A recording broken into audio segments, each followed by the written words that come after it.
Shri doctor Mathew Kuzhalnadan, അങ്ങേക്ക് 8 minute.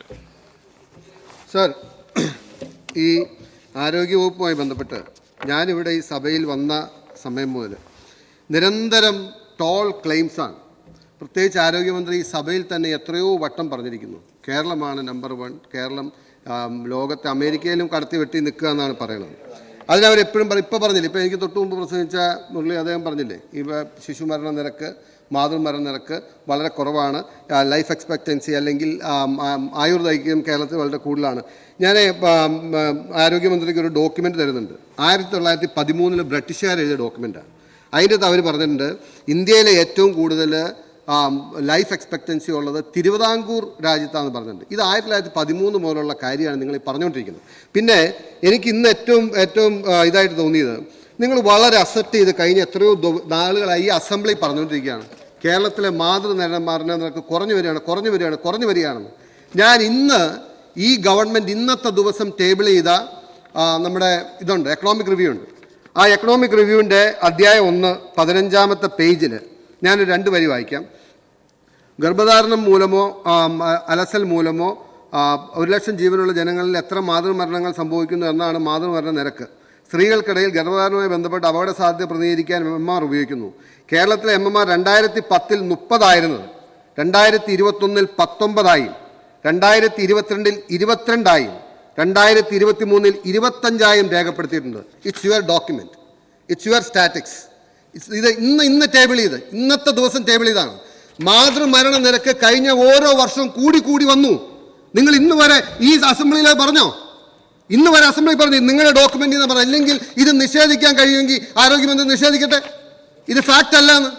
What's happening around ഈ സംസ്ഥാനം എന്താ സംഭവിച്ചുകൊണ്ടിരിക്കുന്നത്? ഞാൻ അതുകൊണ്ട് നിങ്ങളുടെ ഈ നിലയ്ക്കുള്ള ക്ലെയിംസ് ദയവ് ചെയ്ത് ആദ്യം നിർത്തുക. ആദ്യം വളരെ ജനങ്ങളെ സേവിക്കാൻ പാകത്തിന് എന്താണ് സംഭവം, എന്തെങ്കിലും തെറ്റുകുറ്റോ എന്തെങ്കിലും വീഴ്ചയോ പാളിച്ചോ പറ്റിയിട്ടുണ്ടെങ്കിൽ അത് പറയാൻ തയ്യാറാവുക. അതാണ് ആദ്യം ചെയ്യേണ്ടത്. ഞാൻ പിന്നെ ഒരു ആരോഗ്യ സംവിധാനത്തിൽ ഏറ്റവും ക്രിട്ടിക്കൽ എന്താണ് സാർ? ഏറ്റവും ക്രിട്ടിക്കൽ കെയറാണ്.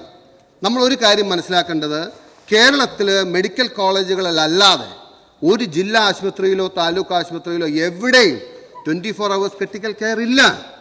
24 hours ക്രിട്ടിക്കൽ കെയർ ഇല്ല. നിങ്ങൾക്ക് വേണേൽ എനിക്ക് ഉണ്ടെന്ന് പറയാം. സൂപ്പർ സ്പെഷ്യാലിറ്റി ഡോക്ടർമാർ വേണം.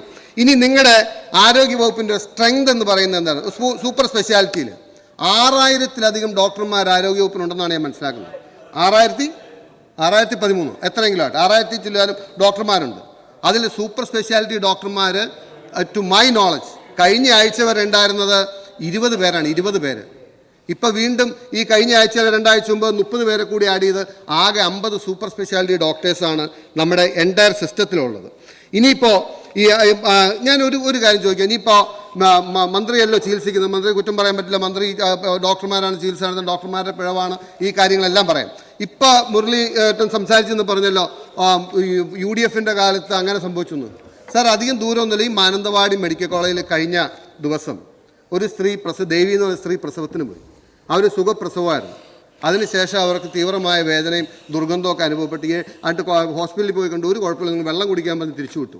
75 ദിവസം കഴിഞ്ഞപ്പോൾ ദുർഗന്ധം വമിക്കുന്ന തുണി അവരുടെ നിന്ന് പുറത്തു വന്നു. നിങ്ങൾ ഈ പ്രസംഗിക്കുമ്പോൾ UDFൻ്റെ കാലത്ത് ഇതായിരുന്നു പറഞ്ഞത്. ഈ കഴിഞ്ഞ ദിവസം നടന്ന ഡിസംബർ 26 സംഭവമാണ്. നിങ്ങളൊന്ന് അന്വേഷിക്കുക. നിങ്ങളിങ്ങനെ ഒരു ആശയം പറഞ്ഞിട്ട് ഇനിയിപ്പോൾ ചികിത്സയും പിഴവും ഒക്കെ ഡോക്ടർമാരെയാണ്. ഞാൻ ഒരു കാര്യം എല്ലാ MLA-മാർക്കും വേണ്ടി ചോദിക്കാൻ ആഗ്രഹിക്കുകയാണ്. ഇനി മിനിസ്റ്ററുടെ എഫിഷ്യൻസി ഭയങ്കരമായ അഡ്മിനിസ്ട്രേഷൻ ആണെന്നാണല്ലോ പറയുന്നത്. സാർ, 2021-22 MLA ഫണ്ടിൽ നിന്നും 4 കോടി വീതം നിങ്ങൾ എല്ലാവരുടെയും കയ്യിൽ നിന്ന് പിടിച്ചില്ലേ? അന്ന് നിങ്ങൾ പറഞ്ഞത് എന്താ? അന്ന് നിങ്ങളുടെ ഇതുപോലെ തന്നെയുള്ള ടോൾ ക്ലെയിം ഞാൻ ചോദിക്കട്ടെ. ഇവിടെ ലിൻഡോ ചോദ്യം ചോദിച്ചു പറഞ്ഞു. ചോദ്യം ഇതാണ്: സാമ്പത്തിക വർഷം നിയോജകമണ്ഡലത്തിൽ ആസ്തി 4 കോടി രൂപ പിടിച്ച് ആരോഗ്യം നടപ്പിലാക്കാൻ ഉദ്ദേശിക്കുന്ന പ്രവർത്തനങ്ങൾ എന്താണെന്ന് വിശദമാക്കാവൂ. സർക്കാർ ഉത്തരപ്രകാരം കോവിഡ് പ്രതിരോധവുമായി ബന്ധപ്പെട്ട് 140 മണ്ഡലങ്ങളിൽ ആരോഗ്യ കിഫ്ബി MLA സംയുക്തമായി അനുയോഗിച്ചുകൊണ്ട് 10 കിടക്കകൾ ഐസൊലേഷൻ വാർഡ് നിർമ്മിക്കാൻ തീരുമാനിച്ചിട്ടുണ്ട്. ഞാൻ ചോദിക്കട്ടെ, ഇന്നത്തെ ദിവസം ഇതിന് മറുപടി പറയുമ്പോൾ അങ്ങ് ദയവ് ചെയ്ത് പറയണം, എത്ര ഐസൊലേഷൻ വാർഡ് ഇപ്പോൾ കേരളത്തിൽ പ്രവർത്തിക്കേണ്ടത്? 2020 പൈസ ഇല്ലാഞ്ഞിട്ടല്ലല്ലോ. MLA ഫണ്ടിൽ 4 കോടി വീതം 140 MLA-മാരുടെ പൈസ കൈ കിട്ടിയതല്ലേ? How many isolation wards are working in the state now? അതാണ് മിനിസ്റ്ററുടെ എഫിഷ്യൻസി പറയേണ്ടത്. ഞാൻ അധികം സമയമില്ലാതെ നീട്ടി പോകുന്നില്ല സാർ. നമ്മൾ ആരോഗ്യരംഗത്ത് ചികിത്സ മാത്രമല്ലല്ലോ, രോഗം വരാതെ പ്രതിരോധം എന്ന് പറയുന്നതാണ് ഏറ്റവും പ്രധാനപ്പെട്ട കാര്യം. ഇന്ന് നിങ്ങൾക്ക് വേണമെങ്കിൽ ഒരു ക്ലെയിം പറയാം. ഇന്ന് കമ്മ്യൂണിക്കബിൾ ഡിസീസിൻ്റെ കാര്യത്തിൽ, പകർച്ചവ്യാധികളുടെ കാര്യത്തിൽ കേരളം ഏറ്റവും മുൻപന്തിയിലാണ്, ഏറ്റവും മുകളിലാണ്. സർ, വളരെ അലാമിംഗ് ആണ് സാർ. ഈ കണക്കുകൾ നമ്മൾ പരിശോധിച്ചാൽ ഇനിയിപ്പോൾ നിങ്ങൾ പറയുന്നുള്ളൂ, നിങ്ങളുടെ എല്ലാ ഇപ്പോൾ പറയുന്ന കണക്കുകൾ ഇങ്ങനെയാണല്ലോ. UDF കാലത്ത് അങ്ങനെയായിരുന്നു, UDF ഇങ്ങനെയായിരുന്നു. 2015 കണക്ക് എൻ്റെ കയ്യിലുണ്ട്. 2015 ഡെങ്കു വന്ന് മരിച്ചവരുടെ എണ്ണം 29 ആയിരുന്നെങ്കിൽ 2026 ഡെങ്കു വന്ന് മരിച്ചവരുടെ എണ്ണം 56 നമ്മൾ എണ്ണം മെച്ചപ്പെടുകയാണല്ലോ എന്ന് പറയാലോ, തീർച്ചയായിട്ടും. അതുപോലെ തന്നെ ലെപ്റ്റോസ്പൈറോസിസിൽ മരിച്ചവരുടെ എണ്ണം അന്ന് 43 ആയിരുന്നു സാർ 2015. 2026 ആയപ്പോൾ മികച്ച നമ്പർ 1ലേക്ക് പോയതുകൊണ്ട് 223 പേര് മരിച്ചിട്ടുണ്ട്. This all official data, official records. Hepatitis എയിൽ ഇനി 2015 പിന്നെ മുരളിയേട്ടൻ പറഞ്ഞപ്പോൾ ഇപ്പോൾ UDF കാലത്ത് എത്രയാണെന്ന് അറിയാൻ താല്പര്യമുള്ളതുകൊണ്ടാണ് ഈ പറഞ്ഞത്. ഹെപ്പറ്റൈറ്റിസ് എയിൽ 10 പേര് മരിച്ചപ്പോൾ ഹെപ്പറ്റൈറ്റിസ് എയിൽ 2026 ആയപ്പോൾ നമ്പർ 1 കേരളത്തിൽ 69 പേരാണ് സാർ മരിച്ചത്. ചികിത്സാ സംവിധാനങ്ങളും സാധ്യതകളും ഒക്കെ വർദ്ധിച്ചു വരികയാണല്ലോ. ഇനിയിപ്പോൾ ഇതുപോലെ ഇനിയിപ്പോൾ ഞാൻ വേറൊരു കാര്യം പറയാം സാർ. ഇന്നിപ്പോൾ 2026 തുടങ്ങിയിട്ട് 26 ദിവസമായിട്ടുണ്ട്. ഈ 26 ദിവസത്തിനകത്ത് ഡെങ്കു ഫീവർ വന്ന് 4 പേര് ഇതിനോടകം മരിച്ചു. ലെപ്റ്റോസ്പൈറോസിൽ 2 പേര് മരിച്ചു. ഹെപ്പറ്റൈറ്റിസ് എയിൽ 4 പേര് മരിച്ചു. റാബിസ്, അതായത് പേപ്പട്ടി വിഷബാധ വന്ന 2 പേരെ ഐഡൻറ്റിഫൈ ചെയ്ത് അവർ 2 പേരും മരിച്ചു. ഇനി ഈ അമീബിക് മസ്തിഷ്ക ജ്വരത്തിൽ ഇതിനോടകം 26 ദിവസത്തിനകത്ത് കേരളത്തിൽ 6 പേര് മരിച്ചു. ഇതാണ് നമ്മൾ എത്തി നിൽക്കുന്ന അവസ്ഥ എന്ന് പറയുന്നത്. സർ, നമുക്ക് ഇതെല്ലാം പറയാം. ഞങ്ങളിപ്പോൾ അടച്ച് കുറ്റം പറയാൻ വേണ്ടി പറയുന്നില്ല. ആരോഗ്യ മേഖല കേരളത്തിന് ഏറ്റവും അഭിമാനമായിരുന്ന ഒരു മേഖലയാണ്. ഇപ്പോൾ എനിക്ക് എൻ്റെ ഒരു അനുഭവം ഉണ്ടായിട്ടുണ്ട്. ഒരു അനുഭവം എൻ്റെ നിയോജകമണ്ഡലത്തിൽ ഒരു പ്രായമുള്ളൊരു ചേട്ടൻ എന്നെ വിളിച്ച് വളരെ വൈൽഡായിട്ട് എന്നോട് പറഞ്ഞു, സാർ ഇവിടം വരെ വരണം സാർ, സാർ അഴിമതിക്കെതിരെയൊക്കെ വലിയ പോരാട്ടം നടത്തുന്ന ആളാണ്, സാറിന് ഇത് ചോദ്യം ചെയ്യാൻ ധൈര്യം ഉണ്ടെങ്കിൽ സാർ ഇവിടം വരെ ഒന്ന് വാ, കാർ കേൾക്കാം. വളരെ വയലൻ്റായിട്ടാണ് സംസാരിക്കുന്നത്. കാര്യം ചോദിച്ചു കഴിഞ്ഞപ്പോൾ അദ്ദേഹം 4 വർഷം മുമ്പ് ആ ആശുപത്രിയിൽ പോയി അദ്ദേഹത്തിൻ്റെ കാർഡ് വെച്ച് ചികിത്സിച്ചാണ്.